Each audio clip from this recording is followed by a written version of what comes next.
According to government sources, a total of 650,000 kits, including 550,000 antibody testing kits and 1 lakh RNA extraction kits, were dispatched early today from China.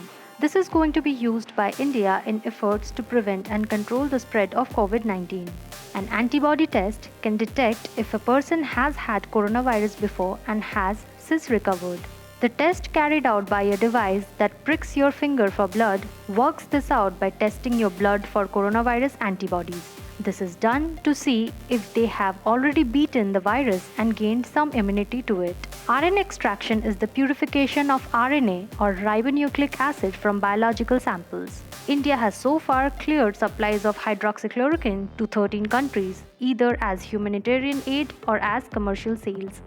Hydroxychloroquine is an anti-malarial drug. It treats malaria by killing the parasites that cause the disease. It is a prescription drug and comes as an oral tablet. It may be used as a combination therapy. You may need to take it with other drugs. Hydroxychloroquine and a related drug, chloroquine, are currently under study as possible treatment for COVID-19.